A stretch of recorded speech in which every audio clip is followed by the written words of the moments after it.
I've found this script to be one of the hardest ones I've ever written. The subject unto itself is dark. However, if one was to squint at it for any period of time, the realization it's actually pretty twisted becomes plain to see. I figured the best way to start this is to state my main point and just go from there.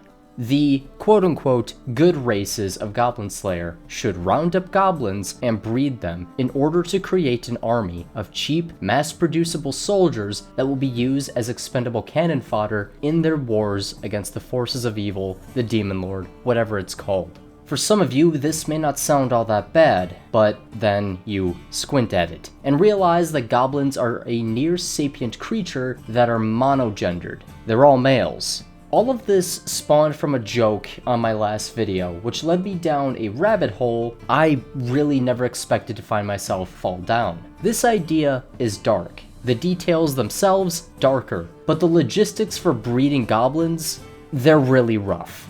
This isn't going to be a serious video. I'm not advocating the author to implement this into the story. All I'm doing is explaining an idea that I suspect fans of dark fantasy would enjoy. If the first episode of Goblin Slayer bothered you, if the idea of people being viewed as nothing more than statistics and resources, like a lot of grim dark stories, which this derives from, bothers you, if you've picked up on the details I'm alluding to and they bother you, then please, don't watch the rest of this video. I may very well be making it sound a lot worse than it really is, but I want everyone going into this video to understand what they're getting themselves into.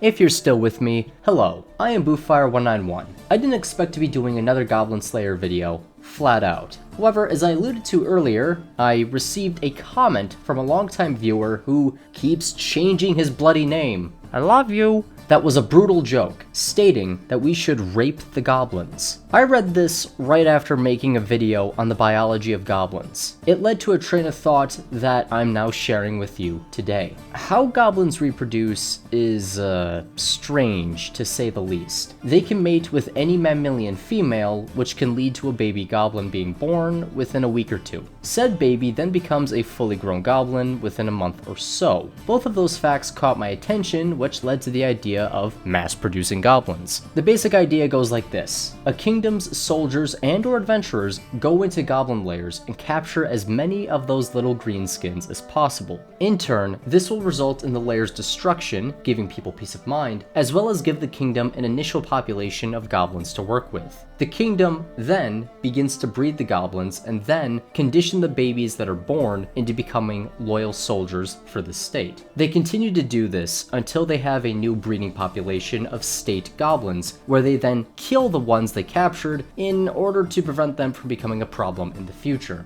The kingdom then puts into place countermeasures for the possibility of the state goblins rising up or being disobedient that ensures that outcome is unlikely. Basically, they kill those that don't fall in line. As I said, the idea unto itself is dark. However, before I can get into the details, I need to talk about the logistics of doing this because, admittedly, that is the most difficult part to put to words. Rounding up the goblins is straightforward, as is keeping them contained. You throw them into a prison and kill those that get rowdy or could become a problem like the shamans with their magic. As an aside, for those wondering where the original comment comes into play, you have to realize that goblins border the line between sentience and sapience. They are more or less intelligent animals, which means they don't really understand what consent is, much like a dog or a cat. I'm not gonna go any further with that train of thought, just for those wondering, there you go. I'd say do some research, but that's entering territory I just don't want to touch.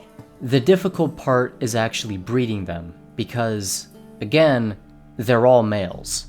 Maybe you can see why I've had difficulty writing this. Now, before I get into the truly difficult part, a few questions have to be asked which can lighten up this grimdark idea. Instead of being awful, it's just kinda icky. What is the extent of a goblin's mating? Can they only produce offspring with humanoids, such as elves, dwarves, lizards, and of course, humans, or can they mate with any mammalian, as I recall seeing? Because if they can do it, in fact, with any mammalian, of sufficient size I assume, then this becomes infinitely easier to talk about because now farmers just have an incentive to breed more cows.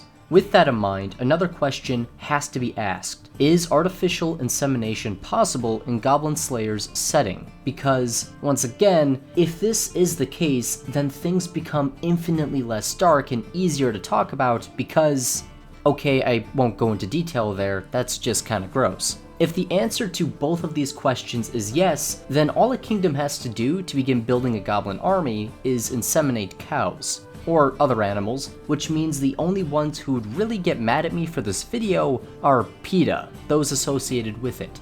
However, if both of those answers are no, then, well, I open myself up to a Kotaku article. I can't exactly go into detail about how this would be done, because it can either become dark and edgy to the max, or making the best out of an unfortunate reality. It would come down to the story that was being told and the morals of the kingdom. The women who go through this could either be captured slaves from a war with a neighbor, or highly paid individuals who choose to do this without threats of violence. Again, it really all depends. Okay. Logistics is more or less over, and now I can move on to the details of such an undertaking, which dips into the rad aspects of Grimdark, the insane absurdity. To those who've stuck with me, it's time for the fun part. Cue the chant, cue the wardrobe change, let's do this. I subscribe to the idea that people aren't inherently evil, that in the end, all of us have the capacity to move beyond our own pettiness and be better than the person we are today. But goblins aren't people, which means we have to break the little bastards when they're young.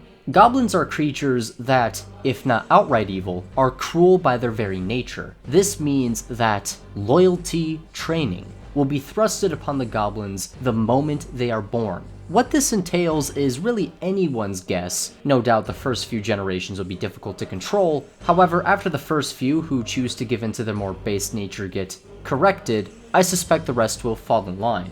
With all that in mind, even if the goblins aren't cruel by their very nature, it is still better to be safe than sorry when it comes to showing the goblins the error of their ways. Keeping the goblins in line once they leave the safety of the state's training facilities is a concern of top priority. I have two suggestions that coincide with one another nicely. The first is to attach a magical explosive device, assuming this can be created, be it a bracelet or collar to the goblin the moment it is born. When the goblin outgrows the device, it will be replaced with a new one so they become accustomed to it, and not think much of it.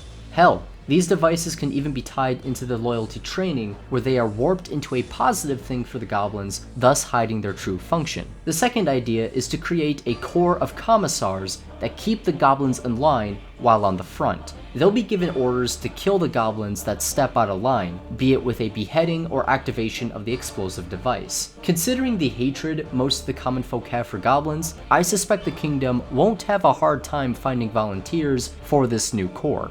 Also, when the goblin is young, probably when it's a baby, it is advised to castrate it in order to prevent the possibility of breeding should it happen to desert the army. There is an exemption to this rule, that being the breeding stock, but on the whole, most should lose the ability to procreate because the last thing the kingdom wants to have happen is for a small horde of goblins to run away and then multiply like rabbits. Now, we have this newly formed goblin army of castrated goblins who've been trained to fall in line and have precautions in place in case they don't. What the hell does the kingdom do with them? Well, I'm glad you asked.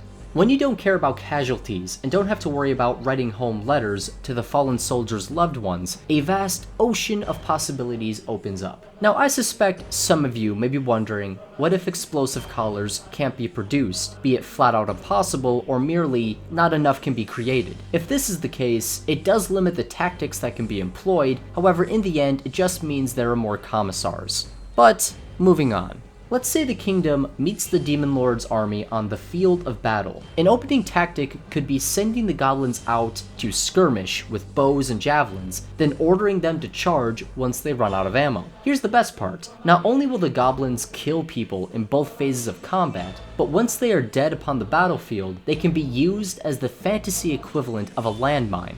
Let the demon's army advance a bit, until the dead goblins are in the center ranks of his army. Then, blow their bodies up with the explosive collars. Not only will this inflict heavy casualties upon the enemy, but it may very well scare the shit out of them, because the kingdom is acting more terrifying than the demon lord. As another example, let's say the kingdom is trying to take a fortified city that's under the control of the demon lord. Besieging and starving them out isn't an option because reinforcements are on their way. So what do? Well, you order your artillery pieces, catapults and or trebuchets, to bombard the city. You then order your goblins to ready the ladders and take the city, but you don't stop the bombardment. If they take the city, or merely create an opening your army can exploit, then you're at a net positive. If they fail, then they've at least taken out some of the defenders both in combat and with their exploding corpses. Now, let's say the great conflict between the demon lord and the forces of good ends. Now let's also say that every single monster and threat to humanity has been expunged from the planet. What should be done with the goblins that are still alive? Should they be given land and the ability to create their own civilization as repayment for their generations of non-verbal consensual service? Should they be treated as heroes for the countless dead that were sacrificed for the freedom of the kingdom? What, are you daft? You purge them as the foul monsters they are, and wipe away any record of the breeding program to ensure that the memory of goblins fades away forever. But boo, if this unnamed kingdom did this, wouldn't that make them just as bad as the demon lord and his armies? Wouldn't doing this make them evil? Evil is relative, dear viewer. Imagine, if you will, being the king or queen of this land. Faced before you is an enemy that cannot be reasoned with, an enemy that employs freakish monsters that can rip a man in half, an enemy that uses magic so vile it is forbidden in your land, an enemy that wants nothing more than to rape and kill the very people you swore to protect. When your choices are complete domination and enslavement, or tactics such as these, what would you choose? Bear in mind, if you have an adventurer's guild, you are already employing child soldiers who have extremely high mortality rates. If, you ask me, breeding the goblins to fight as expendable soldiers is a much better alternative than preying upon the hopes and dreams of children only for them to die or suffer a fate worse than death. You've already lost the moral high ground. At least this way, you can keep your people alive. Alright guys, that's all I've got for you. I've been Boofar191. I hope you've enjoyed this rather, different video. I'll see all of you guys next time. Goodbye.